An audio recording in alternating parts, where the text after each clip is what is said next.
కోటేశ్వర గారితో మాట్లాడి మళ్ళీ మీ దగ్గరికి వస్తాను సార్. ఓకేనా? Okay right. కోటేశ్వర గారు చెప్పండి సార్. కోటేశ్వర గారు నమస్కారం సార్. మరి మీరు కూడా ఒక సీనియర్ రాజకీయ విశ్లేషకులు కాబట్టి సార్ ఏంటి సార్ అంటే వక్ఫ్ బోర్డు భూముల విషయంలో ఇప్పుడు ప్రభుత్వం, కేంద్ర ప్రభుత్వం బిల్లు ప్రవేశపెట్టింది లోక్సభలో. సో మరి ఏంటి దీని మీద మీకున్నటువంటి అభిప్రాయం ఏంటి? తర్వాత మనం ఫర్దర్గా దీనిలో ఉన్నటువంటి లోటుపాటు గురించి మనం మాట్లాడుకుంటాం. దీని గురించి మీ అభిప్రాయం ఏంటి సార్ అసలు? ఇప్పుడు ఈ వక్ఫ్ బోర్డు బిల్లు లేదా సవరణ దీనికి సంబంధించినటువంటి చర్చలో అనేక విషయాలని మనం చూస్తున్నాం సార్. బీజేపీకి లేదా దాని మిత్రపక్షాలుగా ఉన్నటువంటి వాళ్ళకి ముస్లింల మీద లేదా ముస్లిం సంస్థలకు చెందినటువంటి వక్ఫ్ ఆస్తుల మీద ఎక్కడ లేని ప్రేమ పుట్టుకొచ్చింది. ఇప్పుడు చాలా విచిత్రమైనటువంటి పరిణామం ఇది. ఎటకారం కాదు, ఉన్న వాస్తవం అది. ఎటకారం అని ఎట్లా అంటారు మీరు? చెప్పండి రెడీ. కొంతమందికి వెటకారంగా కనిపిస్తుంది, కొంతమందికి ఎక్కడో కాలుతుంది, అది వేరే అంశం. మాడు వాసన వస్తుంది సార్, అప్పుడే స్టార్ట్ అయింది. రైట్ చెప్పండి. ఆయన మాట్లాడిన తర్వాత డిస్కస్ చేయాలి. కోటేశ్వర గారు కంటిన్యూ చేయండి.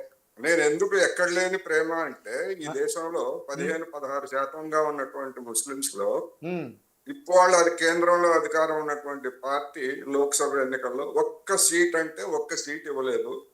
సబ్కా వికాస్ సబ్కా సాత్ అని కబుర్లు చెప్తుంది. రెండోది మొత్తం అంతా ఎక్కడ లేని ప్రేమ ఇప్పుడు వర్తకొస్తుంది అనేది అందరికీ తెలుసు. ఎందుకు వర్తకొస్తుంది ఏమిటనేటువంటి దాని వెనకాల ఉన్నటువంటి రీజన్ ఏమిటనేది తెలుస్తుంది.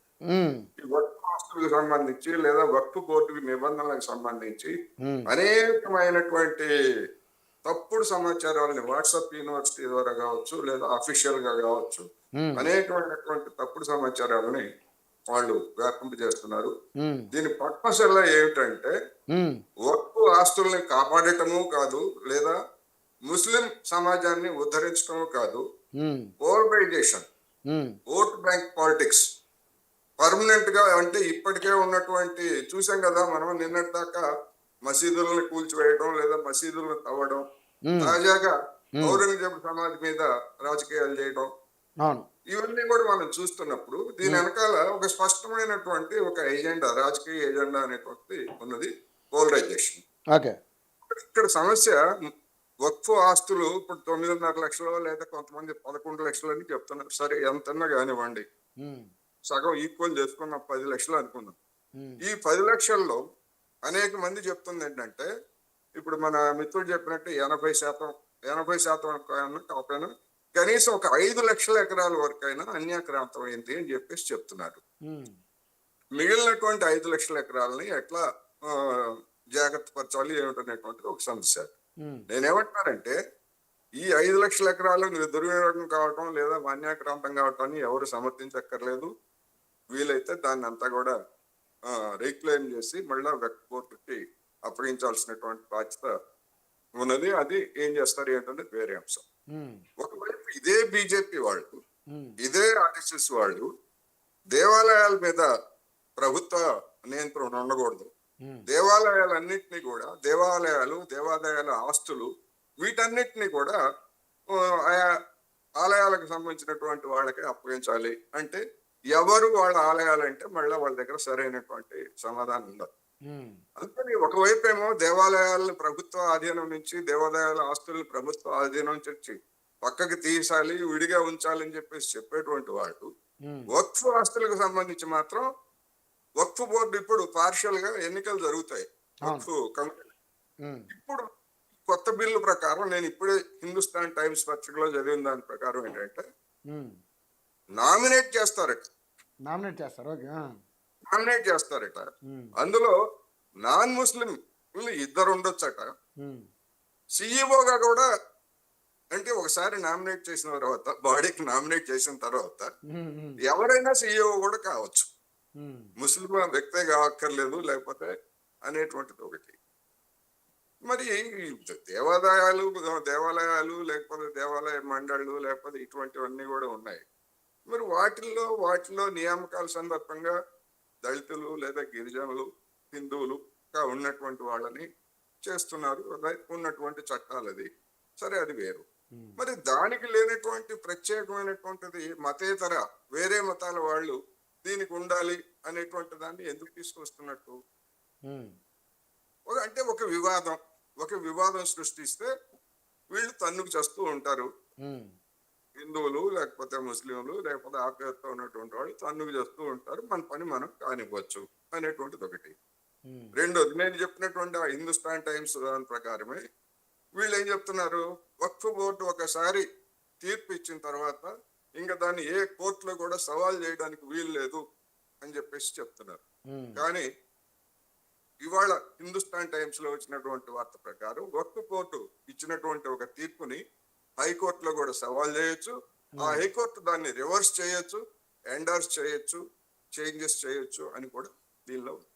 అందుకని అనేకమైనటువంటి అనుమానాలు, అనేకమైనటువంటి తప్పుడు సమాచారాలు, వక్రీకరణలు, ఈ విధంగా అంటే ఒక విషపూరితమైనటువంటి ప్రచారము, ఇవంతా కూడా ఒక 5 లక్షల ఎకరాలకి, అందులోనూ ఆ ముస్లిం సామాజిక తరగతి, ఆ మైనారిటీల పొడగిట్టని బీజేపీ దీన్ని ఇంత ఎందుకు పెద్దగా చేస్తుందంటే నేను ముందు చెప్పినట్టుగా ఓట్ బ్యాంక్ పాలిటిక్స్.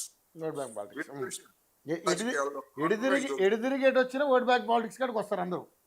డెఫినెట్ గా లేకపోతే మరి ఇదే బీజేపీ ఆర్ఎస్ఎస్ పెద్దలు మనకి అందరికీ తెలిసినటువంటి తిరుమల తిరుపతి దేవస్థానంలో అనేక మఠాలు, లేకపోతే అనేక భూములు, అనేక దేవాలయాల భూములు, లక్షల ఎకరాలు ఉన్నాయి కదా, అవన్నీ అన్యాక్రాంతం అయిపోయినాయి. అవన్నీ భూస్వాములుగా ఉన్నటువంటి వాళ్ళు, ధనికులుగా ఉన్నటువంటి వాళ్ళు నామమాత్ర కవులకి అదే విధంగా దేవాదాయ భూముల్లో విజయవాడ, గుంటూరు లాంటి చోట్ల, ఎందుకంటే నేను అక్కడ పనిచేశాను గనక, ఆ ప్రాంతాల్లో నేను ఉన్నాను గనక, నామినల్ రేట్లకి అద్దెలకు తీసుకొని, అది హిందువులు తీసుకున్నారా, ముస్లింలు తీసుకున్నారా, అందులో ఏం పెట్టారు అది వేరే అంశం.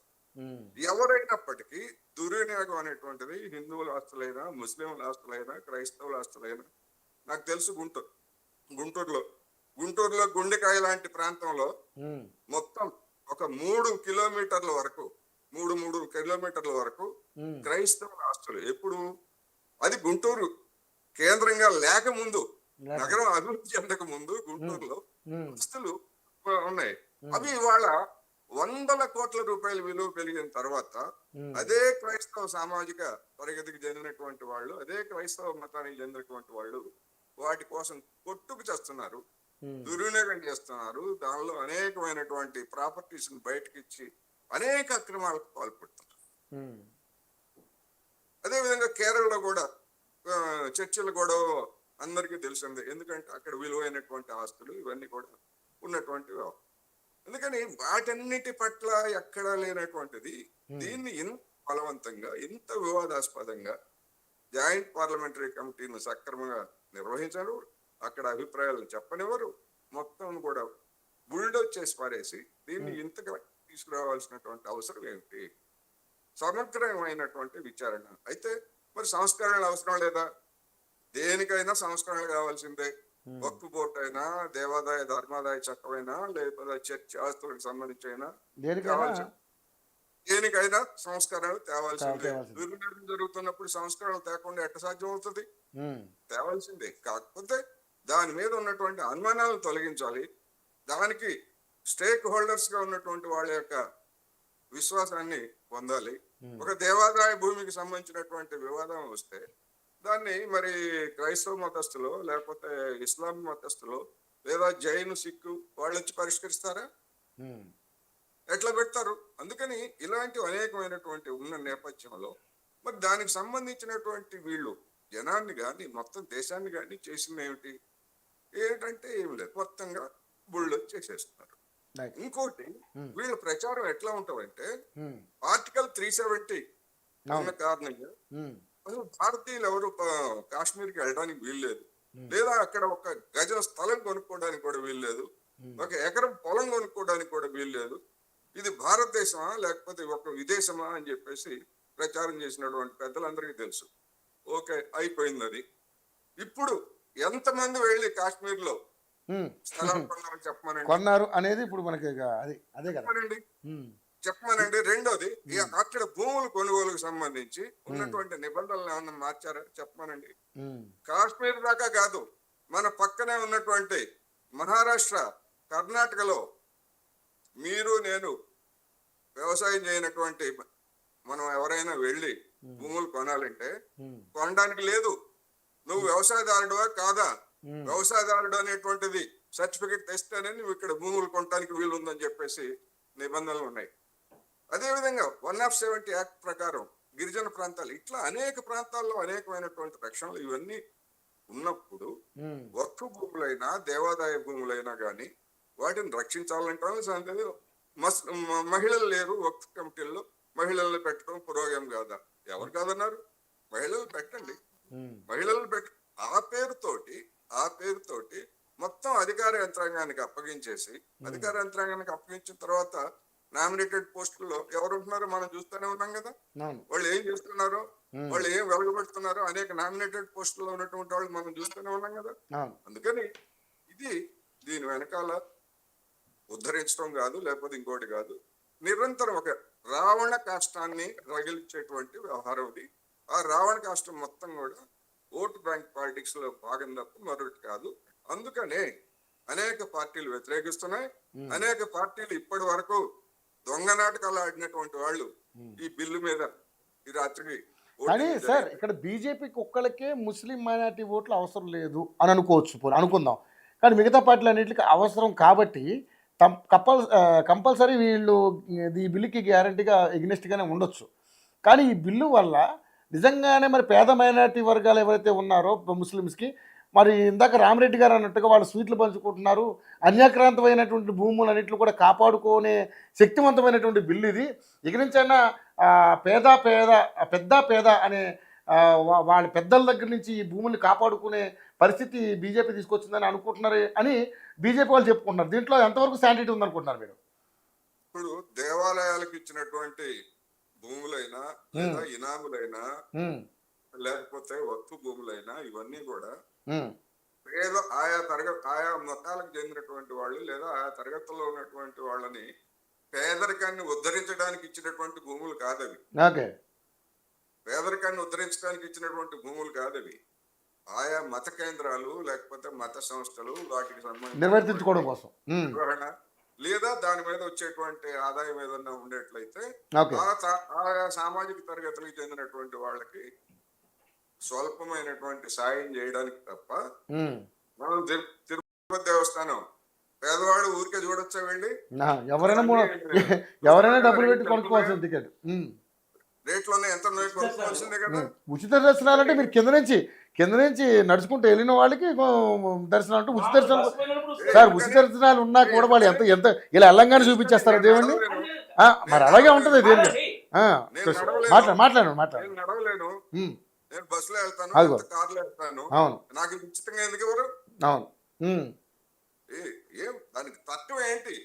నడిచడం వల్ల తత్వం ఏంటి? దేవుడిని చూడటమా లేదా అనేటువంటిది ముఖ్యం తప్ప డబ్బులు పెట్టి కొనుక్కున్నా వెళ్ళి చూడాల్సింది దేవుణ్ణి, మామూలు నడుచుకుంటే వెళ్ళి చూడాల్సింది దేవుణ్ణే. నేను నడవలేను, కాళ్ళు లేవు. దేవుని నమ్మే వాళ్ళకి ప్రాబ్లం లేదు, ఉచిత దర్శనంలో పోయి ఇబ్బంది పడే ప్రాబ్లం లేదు. నమ్మే వాళ్ళకి కూడా అసలు నమ్మకలేదు, దాంతో సంబంధం లేదు ప్రాబ్లం. వాళ్ళని అస్సలు నమ్మకూడదు. దేవుడిని మేము నమ్ముతున్నాము అని చెప్పేటువంటి దేవుని నమ్మకంలో పుల్లలు పెడతారు ఇలా. అస్సలు నమ్మకూడదు వాళ్ళని. దేవుడు లేనటువంటి లేదు అని చెప్పేటువంటి వాళ్ళు నిజాయితీ పరులు. ఉన్నాము అని చెప్పేటువంటి వాళ్ళతోనే కదా ఇప్పుడు దేశంలో ఇన్ని దారుణాలు జరుగుతూ ఉంది. ఆ పేరుతో దేవుడి పేరుతోనే కదా, దేవుడి పేరుతో మతం పేరుతో కులం పేరుతో జరుగుతున్నటువంటి దారుణాలు. దేవుడు లేడు అని చెప్పేటువంటి వాళ్ళు ఎక్కడైనా చేస్తున్నారా? భారతదేశంలో గాని ప్రపంచంలో గాని ఎక్కడా లేవు. దేవుడు ఉన్నాడని చెప్పుకునే వాళ్ళ దగ్గర నుంచే ప్రాబ్లమ్స్ వస్తున్నాయి. దేవుడు లేనంటే వాళ్ళు దేవుని నమ్మటం మొత్తం విషయం నడుపుతుంటారు. సరే నిరంతరం అదే. దేవుడిని నమ్ముతున్నాం అనేటువంటి వాళ్ళు అంతకంటే ఎక్కువ విషయంగా మొత్తం కలుషితమైపోయింది ఆ విషయంతో. ఇప్పుడు చైనాలో రంజాన్ నిషేధం, ఉపవాసం ఉండకుండా. చైనా భక్తులు అది మాట్లాడరు. చైనాలో ముస్లింలు అది మసీదులో కూలగొడుతురు, అది ఉపవాసం ఉండదు చేస్తారు.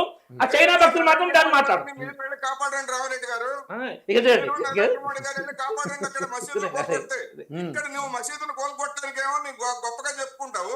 చైనాలో ఎవడో మసీదులు కోల్కొడుతున్నాడంటే ఇక్కడ కన్నీరు కారుస్తున్నావు. వెళ్ళి కోల్కొట్టండి, అరుణ్కి సమాధి వెళ్ళండి, మీరందరూ వెళ్ళి కర్తవ్యం చేయండి. చైనా గురించి ఎందుకు చెప్తారు మీరు? చైనా గురించి మనకి ఇప్పుడు చెప్తున్నాను. మన ఇండియాలో ఉంది రీజన్ ఉంది చెప్పడానికి కానీ చెప్పకుండా ఒక్కో దేశంలో ఒక్కొక్క రకమైనటువంటి రూల్స్ ఉంటాయి. అందరు ప్రధానుల కంటే ఎక్కువ సార్లు వెళ్ళారు కదా చైనా.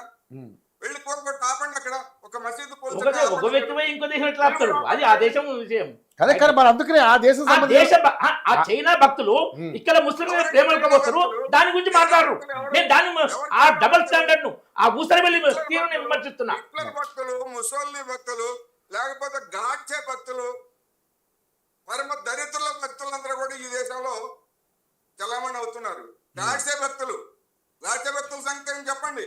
హిట్లర్ భక్తులు, ముసల్ని భక్తులు, ట్రంప్ స్టాలిన్ భక్తులు, మావో భక్తులు, లెనిన్ భక్తులు, ఈ కోట్లాది మందిని ఊతకోసి వాళ్ళ భక్తులు దేశంలో ఉన్నారు. మీరు చెప్పిన కన్ఫ్యూజన్ చెప్తున్నా. ఇతర భక్తులు సమర్థించట్లేదు. ఇప్పుడు మతాల గురించో కులాల గురించో కాదు ఇక్కడ. రైట్, ఓకే, మాట్లాడేదానికి అర్థం ఉందా? రైట్, నా అభిప్రాయం చెప్తున్నాను నేను. Right right right sir. ఇవాళ బిల్లు పార్లమెంట్ లో బిల్లు మీద చర్చ జరుగుతా ఉంటే బీజేపీ వాళ్ళు